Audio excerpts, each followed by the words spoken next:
truth. I call it my prayer, it is simple and clear. It wants me to give and receive love. I call in the light to make everything right and show me the way to just be love. And show me the way to just be love. Hello and welcome to Rewire Your Attachment Style. This is Maya Diamond, and today I'm really excited to talk to two incredible humans, Brandilyn B. Clay and Charles Clay. Welcome. Thank you. Excited to be here. Yes, thank you. So happy to be here.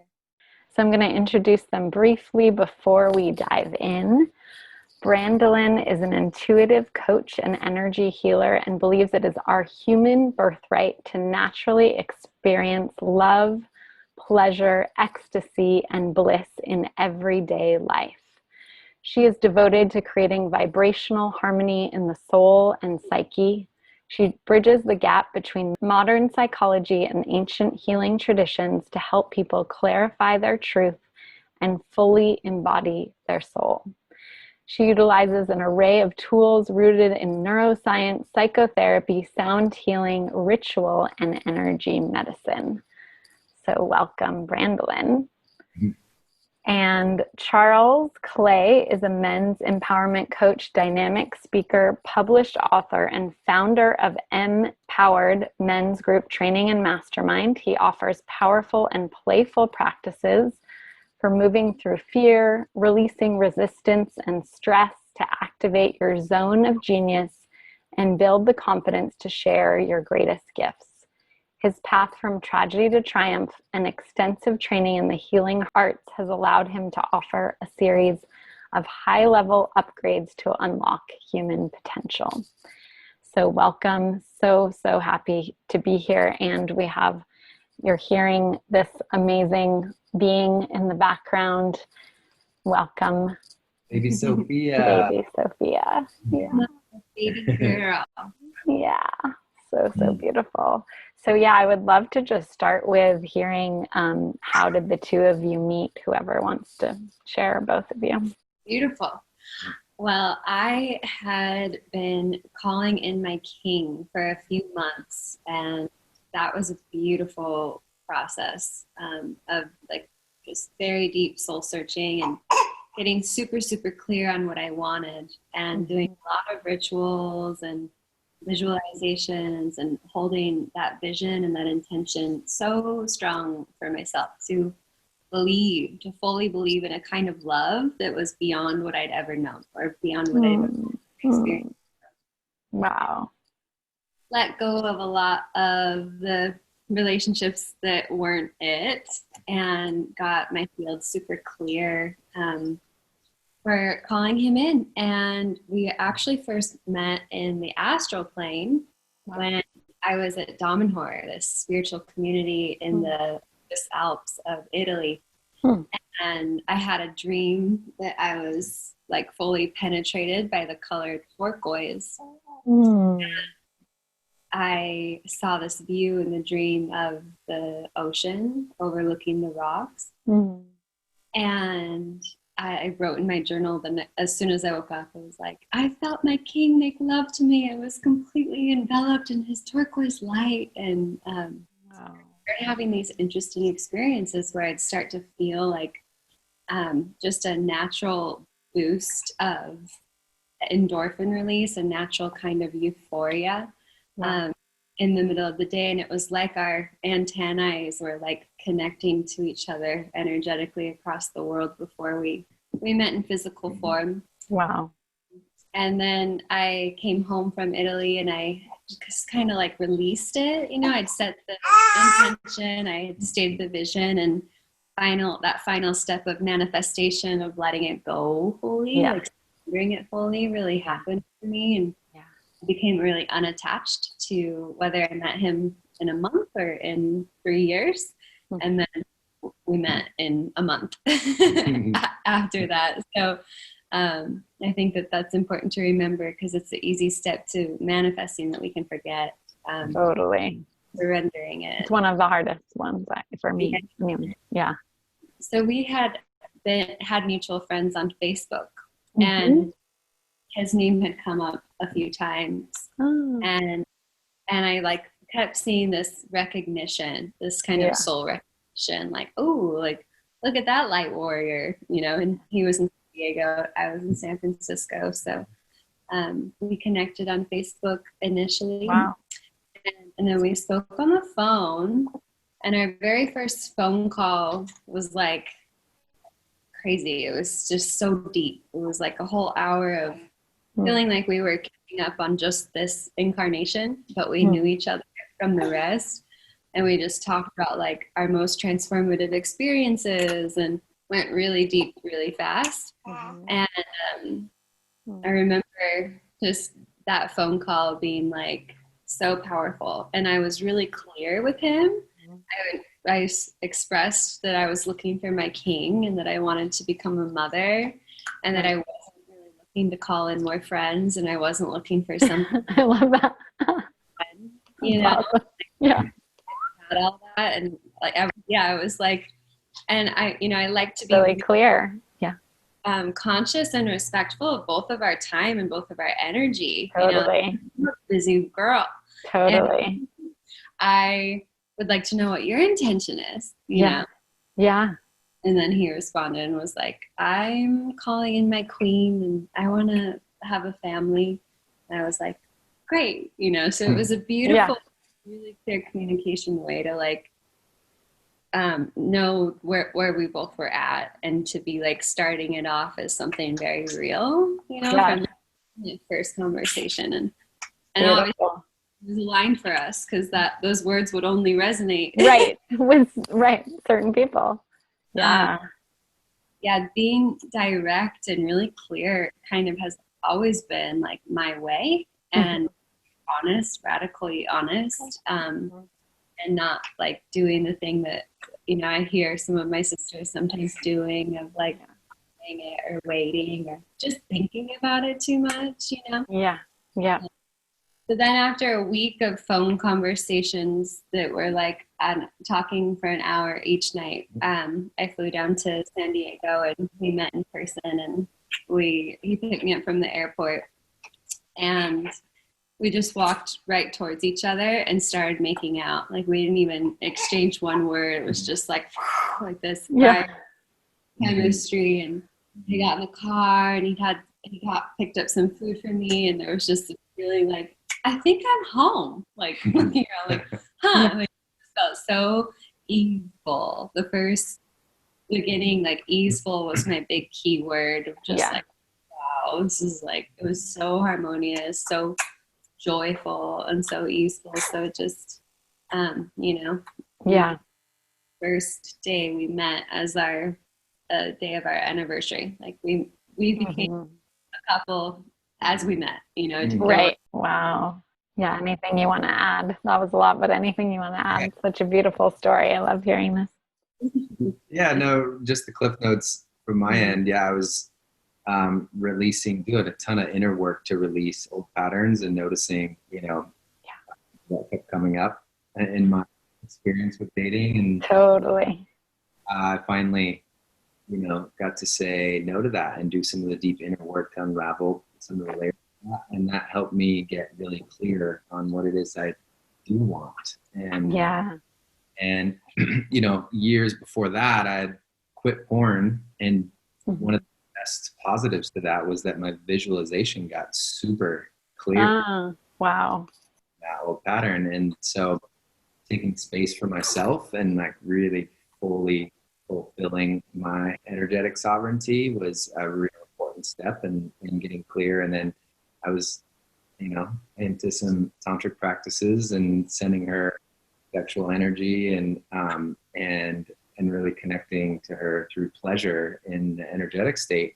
Wow. Just from this sensation and feeling of her without even meeting her physically yet. So it was very esoteric, and yet like this meeting. And then turquoise has always been my color. So you know, I was on the ocean in Encinitas at the time. So it's just funny how it all kind of aligned. And Yeah. and, yeah, and then you came and visited in Encinitas, and we got to enjoy the ocean together. It was like playful like dolphins. Yeah. Had the exact view from my dream overlooking the ocean, like a cliff with rocks. Whoa. Wow. Big turquoise Buddha tapestry over his bed. So feeling the dream that I'd had, a month and a half ago. So strong. Wow. Yeah. Wow. It is beautiful. There was such a strong, like, just knowing for both of us. Like the intuitive clarity was so clear with our soul connection, and that's such a gift. And I love to remind my sisters who are like looking for love and yearning for love all of the time that like that intuitive knowing is out there, it's waiting for you, and it's gonna find you if you're going to experience, Yeah, it's amazing how many stories there are of people meeting first in the dream world or the astral plane. And I think, it's another example of exactly listening to your intuition, really paying attention. And then that first conversation normally would have like had me running for the hills. Like, wow, we just met and you're talking about wanting to get married already and you want kids eventually. And instead it was so refreshing. It was just like this, man, we don't need to mess around. Like we were just laying it out. We just shared authentically, and it was just really refreshing and super aligned. And so it's like catching up from this lifetime on. Beautiful. And so, Charles, you mentioned that's my specialty, is helping people shift their unhealthy patterns in love and finding healthy, loving relationships. So I'm curious if each of you could share just a little bit of what you saw as your previous patterns before, in terms of what you would attract or choose, and what shifted that. Yeah, prior to Brandilyn, I was noticing the pattern of basically the unconscious healer.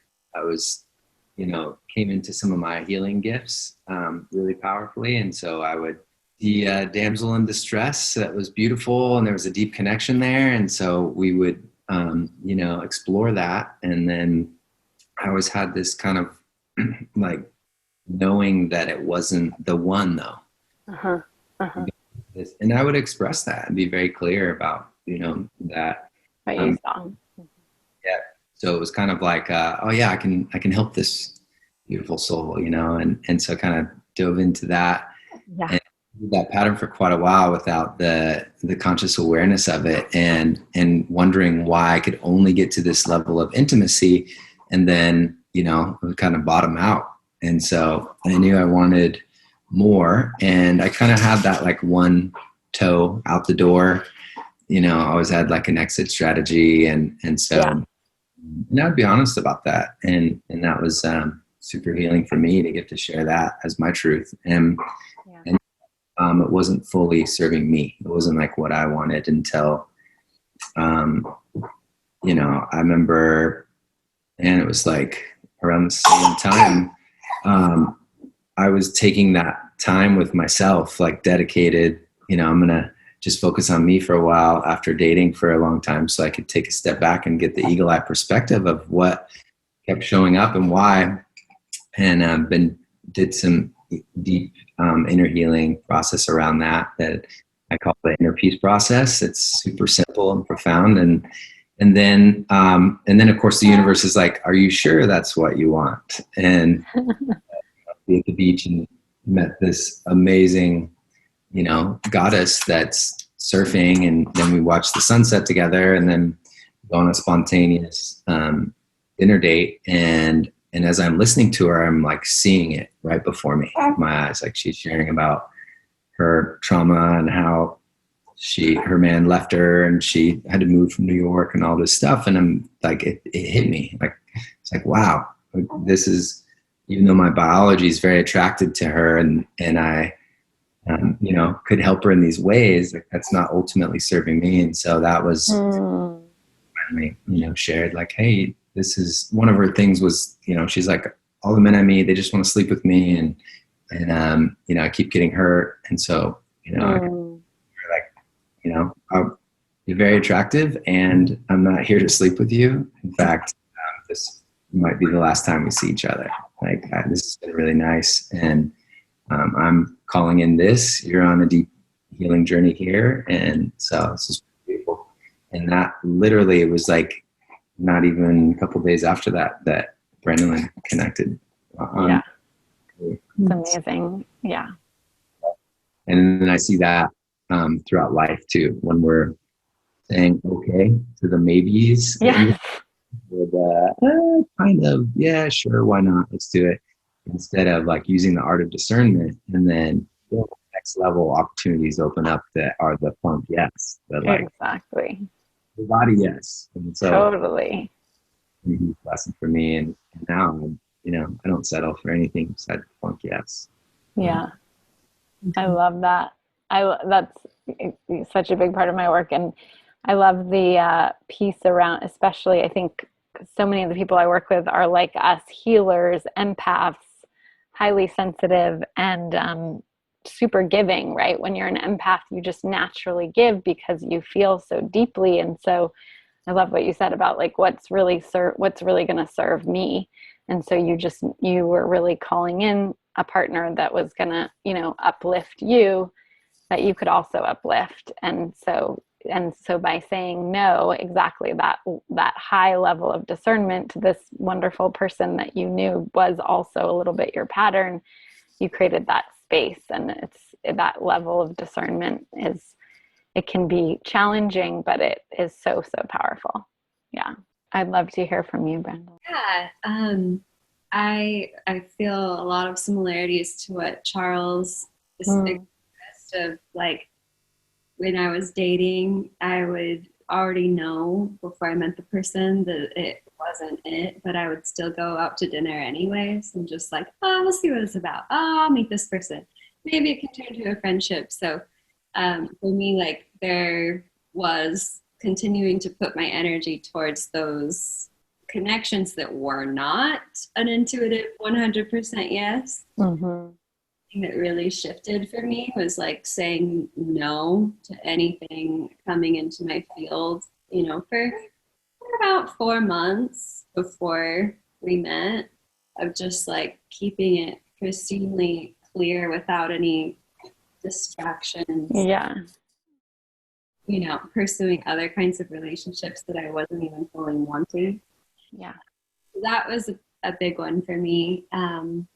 And I think with my relationship history, I used to get attached to the person because I wanted to take care of them, because I'd see that they needed some kind of healing, and I would want to be the person who could create that kind of healing. So with some of my past significant partnerships, the more like of the wound that became exposed in my partner and in both of us in the relationship, the more attached I'd get, because I was in grad school for psychology, and I was knowing myself as a healer, and I was like wanting to bring that gift that I have inside to the relationship, and right. It was toxic. It was like toxic to be attached from that place and try to heal another person's wound, which was just clearly not my work to do. Right. So getting really clear on that with myself, on what my work is for myself, what my responsibility is for my own spiritual transformation and my journey, and what it's not. Yeah. I started seeing clients and stuff in my mid-20s, and the boundaries came into place and got really clear also. And I was like expressing that aspect of myself. I wasn't trying to bring it into my relationships anymore. Right. Sovereignty, like really having clarity of my own energetic boundaries, my own management of my energy, and being able to have clarity on that in myself on a daily basis, on a daily practice of fully claiming and owning all of my energy.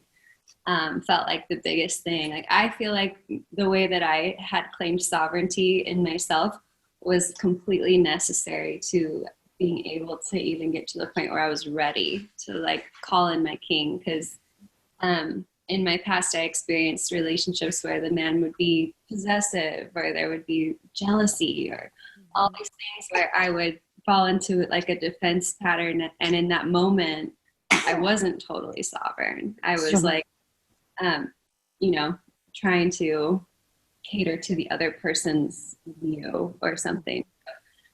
So that's like the key ingredient, I think, like really feeling that full place of sovereignty, such deep in loveness with myself, and such deep self-care, and just like, I've got this, you know, like having financial independence, creating my own businesses, just this like radical self-sufficiency and independence and sovereignty.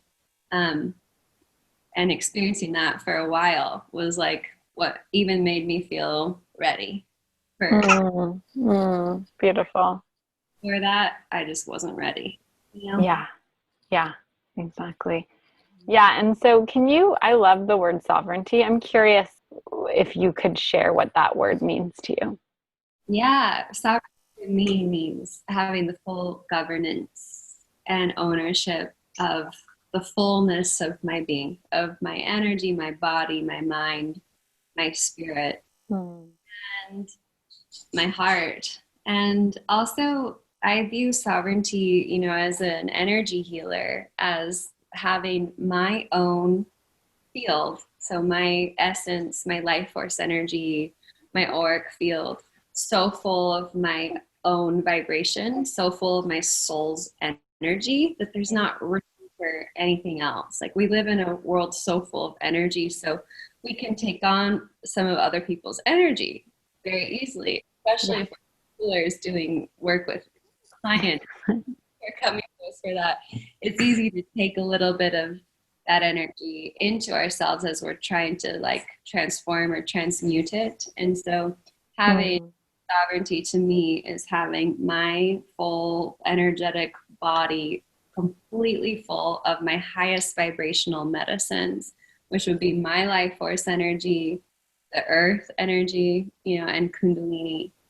And so in my meditation practice, my practice is to always be fully resetting my body to be in this mode of sovereignty, to not have any energetic cords, energetic leaks, openings where things are getting in that aren't meant to be there. Nothing that doesn't belong to me and my being, and not having anything that doesn't serve my highest light. Yeah. So constant clearing, you know, constant like puja or inner purification, with just being in the world, you know, on planet Earth. Exactly. Right. All the energies and all of this chaos. So that's how I experience and like maintain sovereignty as a practice, sovereignty in action, you know? Yeah. So huge. I'm curious, how do you, I notice for me, I find it's a little bit easier to maintain that when I'm single than when I'm in a relationship. And so I'm curious now, kind of diving into the relationship right now with you guys. I'm curious, like, how do you maintain your sovereignty as well as your practices, like as you're like living together, raising a family? Like, do you have separate bedrooms, things like that? Like, what are the practical pieces that you notice really help maintain that like individual identity and the together identity? One thing is that comes to mind quickly is just that we give each other a lot of space. Like, we're both very independent beings, and so when he's like, I'm gonna go do this, I'm like, go. And then I really savor having the house to myself. And we both really get each other in terms of the independence that we both have and value, and the freedom that we both have. So there's a really deep trust that comes from in our relationship from that mutual understanding, you know. And to be honest, like, having had a baby that's 5 months old and who's this most incredible angel in our life, my whole definition of sovereignty has changed, not only in relationship, but in light of motherhood, because now we are one. Like this little baby on my body all the time, and it's heaven on earth. And I've had to really adapt to know how to give myself the time to meditate, or the time to work on myself energetically, like in the flow of the chaos of life. Like sometimes doing the dishes or folding the laundry is that moment that I have to take my energetic reset. And so all the practices I did before partnership and before becoming a mother serve me now. Because now when I have only 5 minutes to like give me the medicine I need to reset, then I make the most of those 5 minutes. I would say like at least on a weekly basis, I call my energy back to myself and gift his energy back to him. If we're ever starting to feel a little bit in each other's fields, you know, neutral separation, mutually separating. Yeah.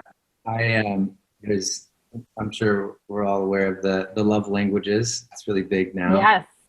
I love it. I love the love language. 5, I believe there's a 6th, and the 6th is distance, allowing that space to happen organically in that. And I feel like she knows that that's valued a lot with me, and that I can fill my cup in a short amount of time with with a quick nature hike or my rituals. And so that goes with me,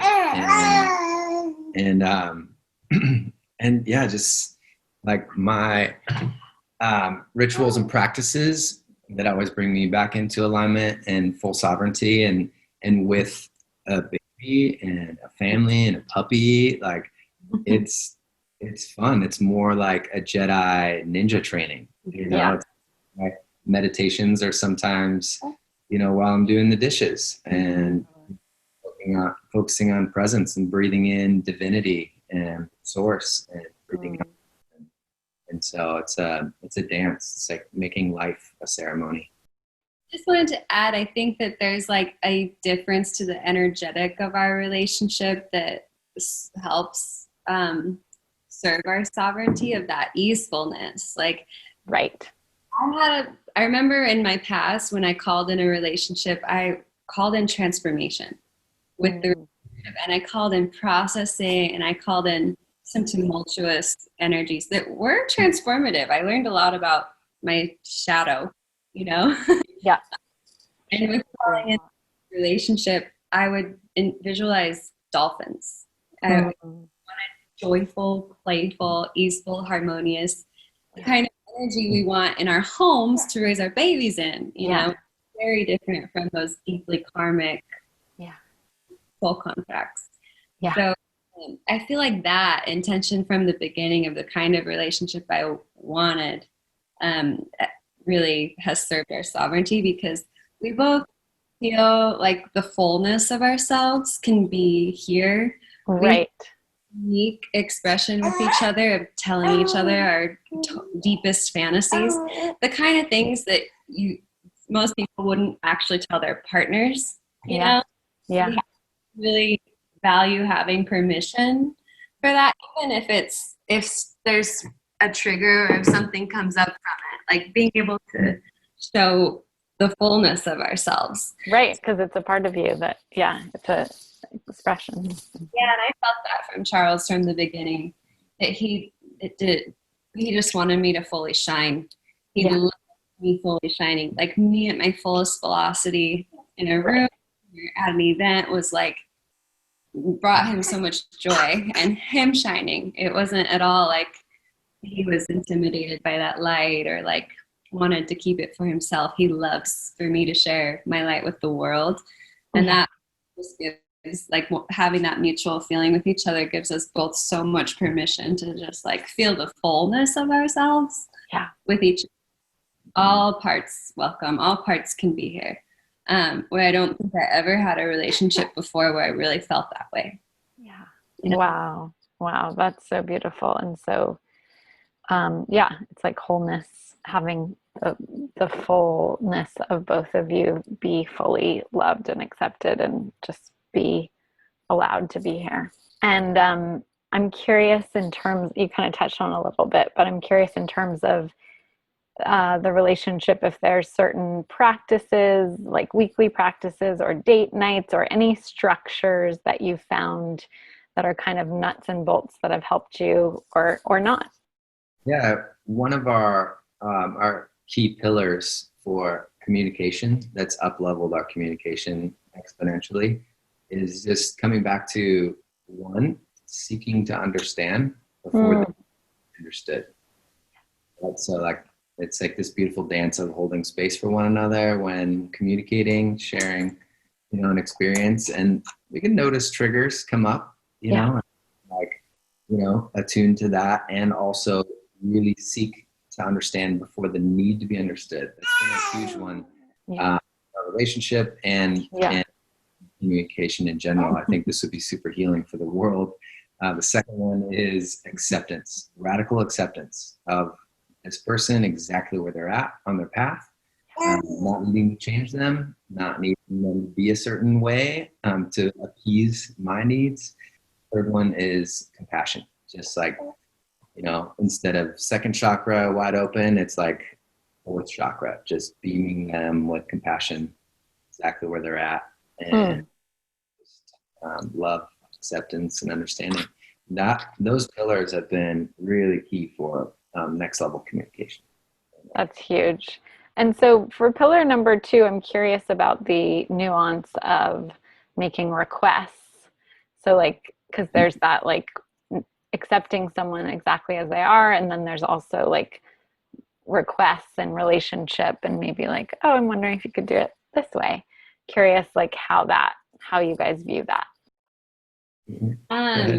Yeah, I mean, just backing up a little bit, because when we were dating and before we became parents, we did do healing music, sound healing together regularly. I play the handpan, I play crystal bowls and harp, and our daily practice together, morning or night, was sitting in our meditation chairs, playing music and meditating, and we would take turns like guiding each other through our own internal map, of grounding and reclaiming.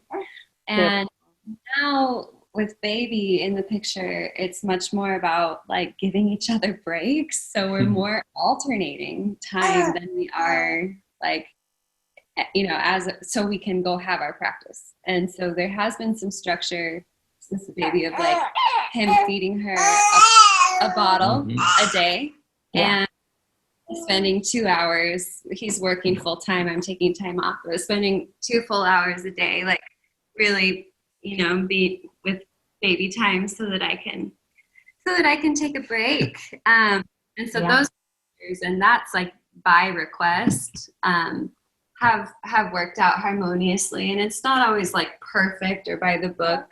For us, we're not super like planners or time sticklers. We're mostly like spontaneous and really intuitive decision makers. Nice. So we flow, but to just have intentions even set into place and asks of each other, like it helps a lot, because that gives me time to have my reset and to have my break from so much responsibility. So. Exactly. Yeah. Beautiful. Sounds like you guys are navigating that really well. We're both really responsive to each other's requests, And it goes back and forth of meeting each other's requests with things. And we just have learned, like, we have a natural way to let things go really quickly. Like, we haven't ever had an argument that's lasted longer than a day, which is really incredible. And part of that is just remembering to zoom out. Like, when we're back in our own personal space again for a minute, like zooming out and looking at the big picture, and instead of thinking about what needs to change or what needs to be different or what's happening in the future, just remembering how far we've come together. And like, so zooming out, big picture, and then gratitude and appreciation is always like an immediate reset back into harmony for us. So I feel super blessed about how quickly we can like overcome conflict and just like let things go and flow. It's a huge blessing. It's huge. Yeah, I'm curious in terms of if either of you is triggered, what you, how do you self-soothe when one of you is triggered, but also how do you help the other soothe? What happens with that? So when triggered, how do we self-soothe? So either, yeah, both and the self-soothing and the helping the other person calm down or digest whatever's coming up. Yeah, so we take turns. It's a dance, right? So like if someone has something coming up, then there's a talk, something that needs to be expressed. Oftentimes, we'll precedent that with some clarity first around, all right, would you like me to hold space and just listen? Would you like me to give advice and help you solve a problem, or are you not sure? And that's love that. It's a Jedi mind trick for getting really clear on the level of communication, and then coming back to those 3 pillars. Totally. And when we're triggered, like, we're human. I get triggered in the midst of, conversations and stuff. And so, self-love is like, it's been really beautiful with Brandilyn, because unlike any other partner, I've been able to stand in the fire, like really like be with it and notice how I want to like get the F out of Dodge, or like just want to go, my mind's like, this is uncomfortable. What coping mechanism can we tap into how to solve this problem that feels uncomfortable? And just instead observing all that and breathing into it. And so we dance. It's like holding space for one another. Yeah. And it's, we've gotten really good at it, where I think this, the rate at which we can move through triggers, resistance, conflict that comes up, and move through that as gracefully as we do now is an amazing sign of our strength in our relationship. And so we always come back to this like deep trust that whatever wants to come up and out and through is meant to be for the highest healing, and for and sometimes, when we say things that we don't mean, it's in an emotional state, and right. Waiting like 2 or 3 days before, and a lot of times we can, recognize that, oh wow, like my emotions were super high, my intelligence was super low, and I was processing, this from like a wounded place, saying these things, I apologize, and that's huge. That's what you just said. It's huge. Just the apology, the owning of where it was coming from, like, just for everyone listening, like that is so huge to be able to do that, and to own our mistakes and own when we might have said something we regret, and also to share where it's coming from, because then it has that awareness, it brings that awareness to it that can just really allow the other partner to have more compassion and understanding, which is so healing. Absolutely. And then we always come back to love in a new, even more expansive way, Yeah. And love making. I wonder sometimes if I joke that she just triggers me sometimes to get more passion revved up so that we can have makeup sex. She's like trying to start something. Nice. Love that. Awesome.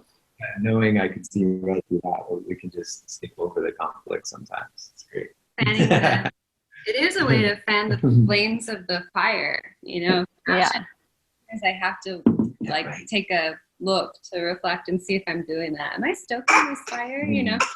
The only thing I'd add to that, Charles shared, is just like really radical self-responsibility. So for both of us, we share an understanding that relationship is our means for our deepest growth, is our means for our deepest evolution. So stay curious with ourselves in the face of being triggered. Something's coming up for me. I'm feeling a reaction to this thing, this is an edge. Like, okay, you know, so my conversation with self, and we both like are really good at giving ourselves and each other space. Yeah. To reflect in the process around what's coming up. So we don't like try to figure it out for each other. Yeah. Like, rush in.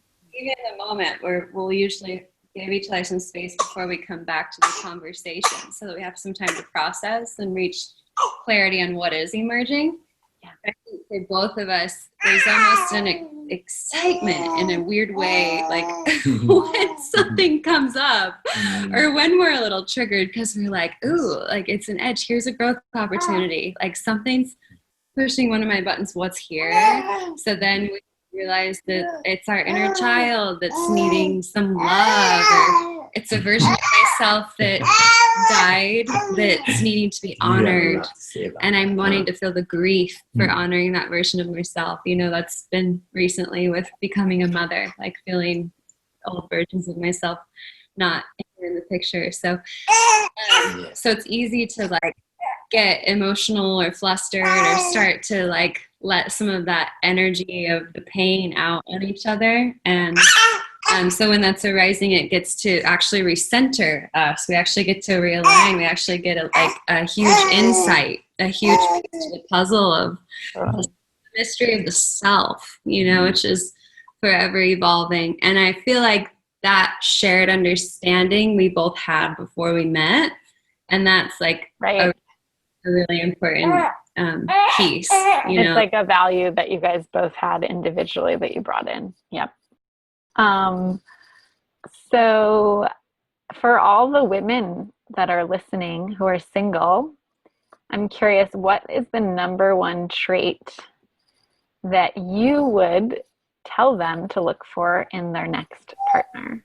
Love to ask each of you. One trait to look for in their partner.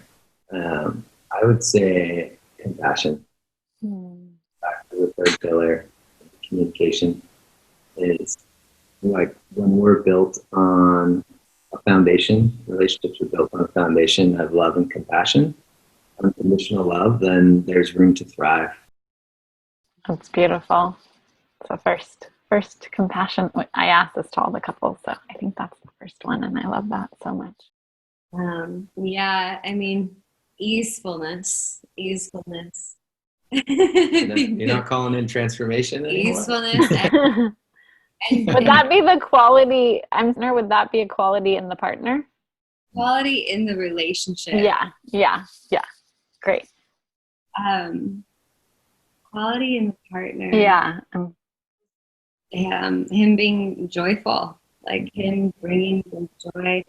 I think someone who fully loves you and understands you and accepts you, and someone who feels like they're giving you that permission constantly to be the fullest expression of yourself.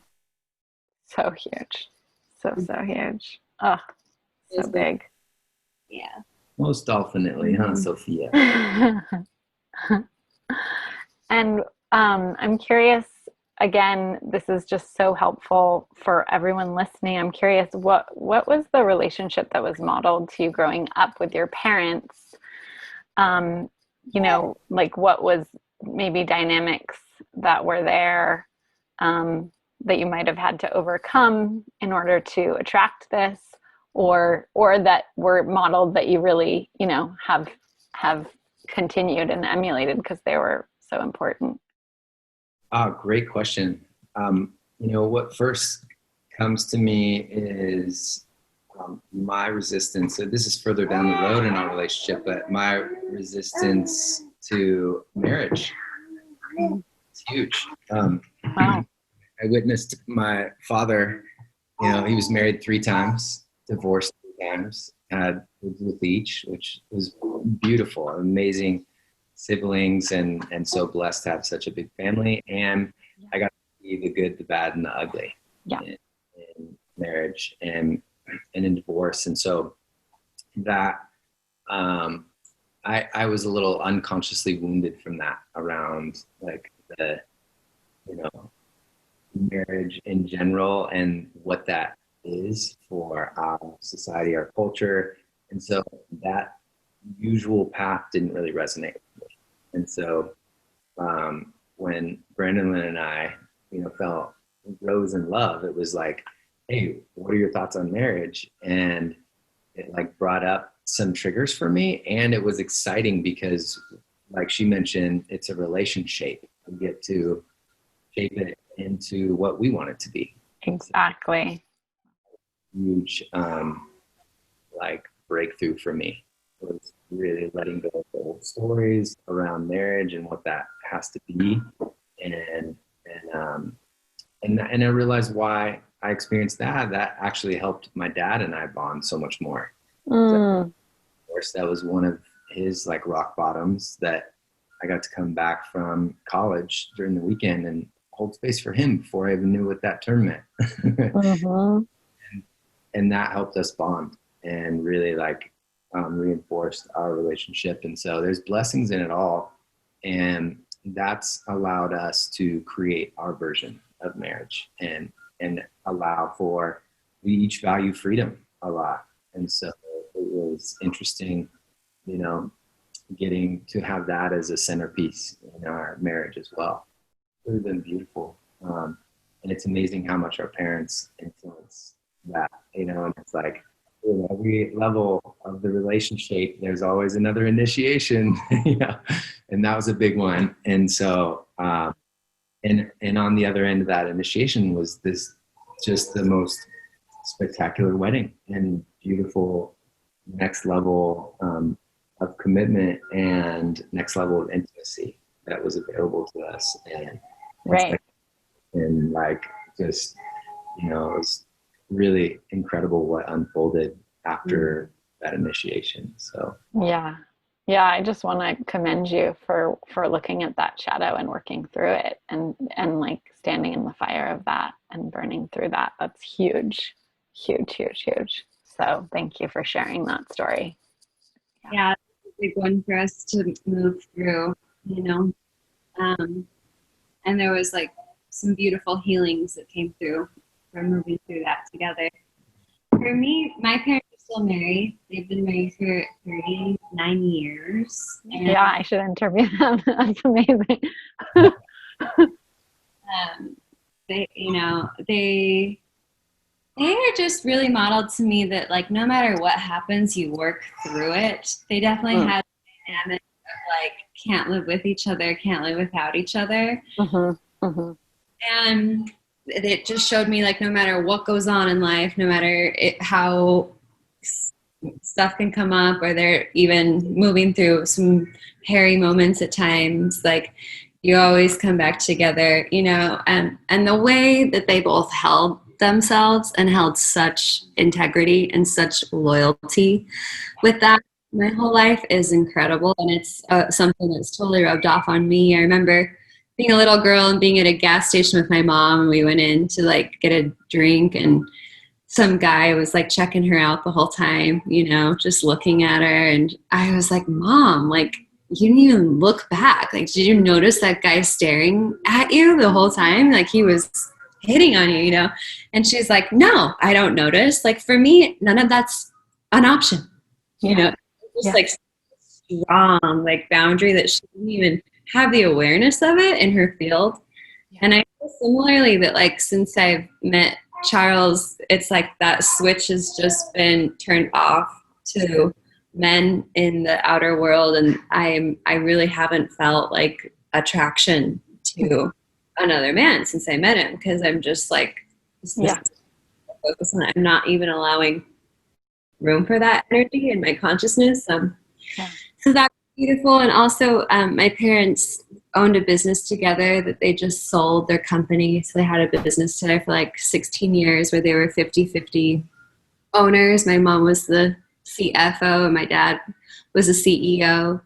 And so worked together and just like made their community, made their employees, made their dream like in action together as in the home and in work. And so my modeling my whole life is like, you fall in love, you get married, you connect together on a vision for a dream, and you make it happen. And that's very real. So Yeah. it's beautiful to have that kind of like flexibility. We're both in this together. Like we're both carrying this. Yeah. We're both doing this. Like as partners. And I feel like that's something that has really rubbed up on us too. And super, super grateful for them to have their role modeling and their like example of just sticking to it. Yeah, that's huge. It's a huge example. I can't even call them like parents-in-law, father-in-law, mother-in-law, because that usually comes with a negative connotation of sorts. So call them bonus parents. Scored. Totally. Beautiful. And then let's end with this fun question, which is curious. And again, maybe there aren't any, but I'm curious, like, what are the things, I believe that keeping the passion alive, like, the erotic energy alive in a long-term relationship is incredibly important and is something that couples, it's good to kind of have your attention on and prioritize. And so I'm curious, like, if there's anything that really feeds that for, living, when you're living together, raising a child together, right? All these things that can create, neutrality or whatever. And so I'm curious, like, what are the things that you feel like really feed that for the both of you? Dance parties. You put on good music. Nice. I love that. It's one of the simplest things, Super sexy, super fun. Yeah. Free expression, and allowing ourselves to share our truth. And even share it in our fantasies. Like allowing a safe space for that conversation to ensue. Yeah. It can be really beautiful. Yeah. And so that, date night, and it's a date for 3 or 4 sometimes now, Sophia and the puppy. And that's fun too. Yeah.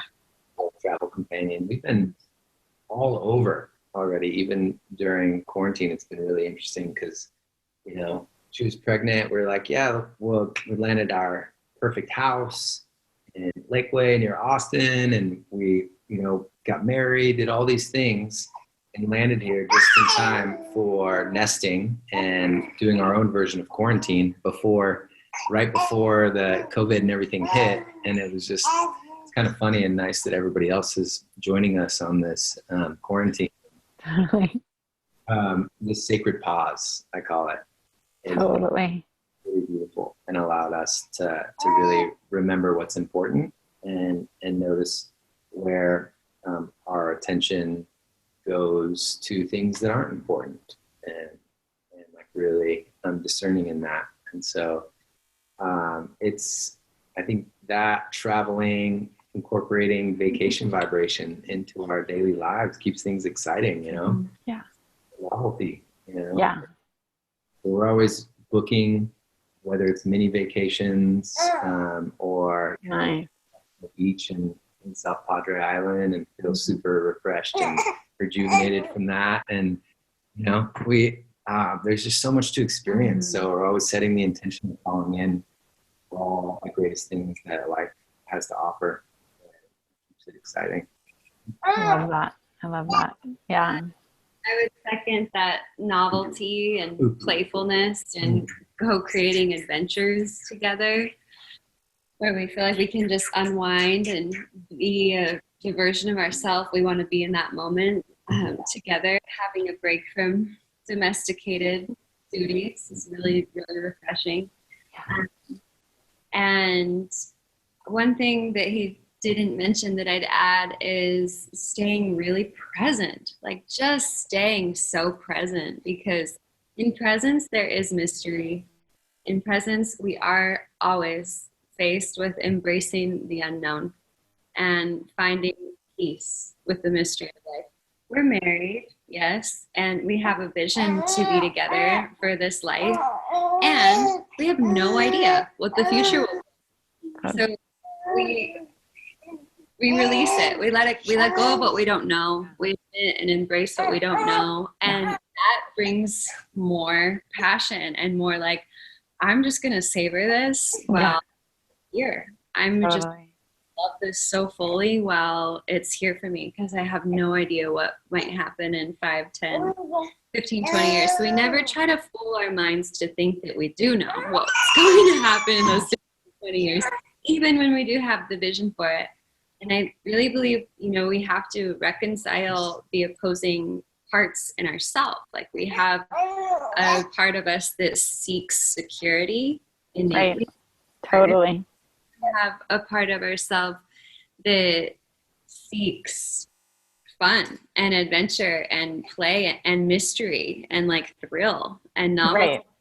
So that being present is like, and embracing the mystery is a natural way to feed the part of ourselves that wants the thrill, the spontaneity, and we can even feel that in the midst of a secure and stable life, because that's, reality of this human experience. Is it is a beautiful mystery that we're dancing with all the time. So being aware of those opposing parts within ourselves too, that are just natural for what we're looking for in relationship, is really key. So that we're not acting out of those opposing parts of ourselves, but we're like witnessing them. Love that so much. I'm going more towards security right now. Like, okay, now I'm going more towards thrill and fun, adventure right now. And just like we can observe the process and watch ourselves dance between those parts of ourselves, rather than at war with each other, Exactly. But also it's like you guys have really found in each other a partner who values both of that, the security and the freedom, the, play and the like grounded kind of creating in the world structure. So I love that, because, it just allows it to flourish, to really have that kind of mirrored in both of you, like the adventure and the home and family. So really cool. Space is really important. Yeah, so wonderful to, and also, and I just want to also mirror that piece around presence. I don't think I've ever heard anyone say that like that before. So that was really powerful to hear, so I'm just going to really highlight it, which is like how being present with your partner, it's like even after years and years, how it's that piece of like, everyone's new and different every single day. So if you're actually present with them and you're able to actually see them as they are, then there's going to be new and mystery and thrill. And it's really cool concept. Memories in HD and like vivid, moments that we get to record. Like we're always coming back to our need for security, because it's like you're never too comfortable there. You're always a little out of your comfort zone. And that really fuels the passion. We're always like, I want to come home. I want to come home to you. Like, so finding that like way to just dance with the divine mystery of it all and the mystery within each other, I think. So beautiful. Yeah. Thank you so much. It's been such an honor, such a pleasure. Thank you. I so enjoyed getting to know you both on this deeper level, and so much wisdom and learning, and just the energy, just for everyone listening. Like, I encourage you to just take in the energy of the vibration of this amazing couple that is really, creating amazingness in the world and also at home. And I know everyone can really feel that as you're listening. So I always encourage to just like take a deep breath into your nervous system and just feel, because so many people in this world want that flow and that harmony in relationships, and you guys are embodying it. So awesome to get to experience this beautiful love and learn and witness all of this. So thank you so much. Thank you for a Thank you beautiful so reflection much. and this opportunity. It's been really fun. Yeah, you're welcome. Thank you so much for listening to Rewire Your Attachment Style. This is Maya Diamond. To receive your 2 free gifts to help you on your journey to lasting love and to start rewiring your attachment style today, go to empowerlove.us/love.